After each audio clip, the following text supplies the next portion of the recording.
Hello friends, ನಮಸ್ತೆ ಎಲ್ಲರಿಗೂ. Welcome back to ಬಣ್ಣ ಬಣ್ಣದ ಲೋಕ ಯೂಟ್ಯೂಬ್ ಚಾನಲ್. ನಾನಿವತ್ತಿಲ್ಲಿ ಮೂಲಂಗಿ ಪಕೋಡ ಮಾಡ್ತಿದ್ದೀನಿ. ಇದಕ್ಕೆ ನಾನು 4-5 ಮೂಲಂಗಿ ತೊಗೊಂಡು ಅದನ್ನ ನೀಟಾಗಿ ತೊಳೆದು ಮೇಲ್ಗಡೆ ಇರೋ ಸಿಪ್ಪೆ ತೆಗೆದು ತುರಿದಿಟ್ಕೊಂಡಿದ್ದೀನಿ. ಹಾಗೆ ತುರಿದಿರೋ ಅಂತಹ ಮೂಲಂಗಿ ನೀರು ಬಿಟ್ಕೊಂಡಿತ್ತು, ಹಾಗಾಗಿ ಆ ನೀರನ್ನ ಹಿಂಡು ತೆಗೆದು ನಾನು ಮೂಲಂಗಿ ಅಷ್ಟೇ ಹಾಕ್ಕೊಂಡಿದ್ದೀನಿ. ನೆಕ್ಸ್ಟ್ ಇದಕ್ಕೆ ಅರ್ಧ ಕಪ್ಪಷ್ಟು ಕಡಲೆ ಹಿಟ್ಟು, ಹಾಗೆ ರುಚಿಗೆ ತಕ್ಕಷ್ಟು ಉಪ್ಪು, ಹಾಗೆ ಸ್ವಲ್ಪ ಅಜ್ವಾನ ಹಾಕ್ಕೊಂಡಿದ್ದೀನಿ. ಇಲ್ಲಿ ಅಚ್ಚ ಖಾರದ ಪುಡಿ ಒಂದು ಪಿಂಚ್ ಹಾಕಿದ್ದೀನಿ, ಅದು ವಿಡಿಯೋದಲ್ಲಿ ಬಂದಿಲ್ಲ. ನಿಮಗೆ ಬೇಕಿದ್ದರೆ ಹಸಿಮೆಣಸಿನಕಾಯಿ ಪೇಸ್ಟ್ ಅಥವಾ ಹಸಿಮೆಣಸಿನಕಾಯಿ ಕೂಡ ಹಾಕ್ಕೋಬೋದು.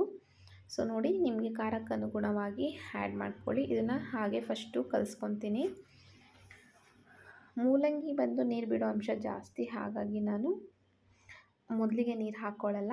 ಮೊದಲಿಗೆ ನೀಟಾಗಿ ಮಿಕ್ಸ್ ಮಾಡಿಕೊಂಡು ಆಮೇಲೆ ನೀರು ಎಷ್ಟು ಬೇಕು ಅಷ್ಟು ಹಾಕ್ಕೊಂಡು ಕಲಿಸ್ಕೊಂಡಿದ್ದೀನಿ. ಮತ್ತು ತೀರಾ ತೆಳುವಾಗಿ ಅಥವಾ ತೀರಾ ಗಟ್ಟಿಯಾಗಿ ಕೂಡ ಕಲಿಸ್ಕೊಂಡಿಲ್ಲ.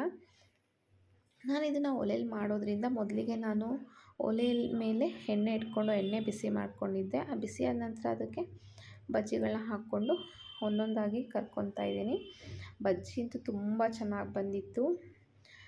ಯಾರಾದರೂ ಈ ಥರ ಮೂಲಂಗಿ ಪಕೋಡ ಮಾಡಿದರೆ ನಿಮ್ಮ ಕಮೆಂಟ್ ಮೂಲಕ ತಿಳಿಸಿ. ತುಂಬ ಚೆನ್ನಾಗಿರುತ್ತೆ, ತುಂಬ ಹೆಲ್ತಿ ಕೂಡ. ಕೆಲವರು ಮೂಲಂಗಿ ಇಷ್ಟಪಟ್ಟು ತಿನ್ನಲ್ಲ, ಅಂಥವ್ರಿಗೆ ಈ ಥರ ಬಜ್ಜಿ ಮಾಡಿಕೊಟ್ರೆ ಇಷ್ಟಪಟ್ಟು ತಿಂತಾರೆ. ಸೊ ನೀವು ಟ್ರೈ ಮಾಡಿ ಆಯಿತಾ. ಇದನ್ನ ನಾನು 2012 ಫಸ್ಟ್ ಟೈಮ್ ಒಗ್ಗರಣೆ ಡಬ್ಬಿ ನೋಡಿ ಕಲಿತಂಥ ಒಂದು ರೆಸಿಪಿ.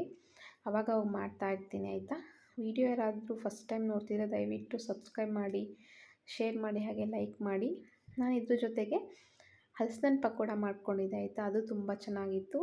ಬರೀ ಕಡಲೆ ಹಿಟ್ಟನ್ನ ಸ್ವಲ್ಪ ನೀರು ಹಾಕ್ಕೊಂಡು ಸ್ವಲ್ಪ ತಿಕ್ಕಾಗಿ ಕಲಿಸ್ಕೊಂಡು ಅದಕ್ಕೆ ಹಲಸಿನ ಹಣ್ಣನ್ನು ಅಂದರೆ ಕಟ್ ಮಾಡಿ ಹಾಕಿ ಅದನ್ನು ಈ ಥರ ಡೀಪ್ ಫ್ರೈ ಮಾಡ್ಕೊಂಡಿದ್ದೆ. ತುಂಬ ಟೇಸ್ಟಿಯಾಗಿತ್ತು ಆಯಿತಾ. ಈ ಥರ ಬಾಳೆಹಣ್ಣಲ್ಲಿ ಕೂಡ ಮಾಡ್ತಾರೆ. Thank you for watching.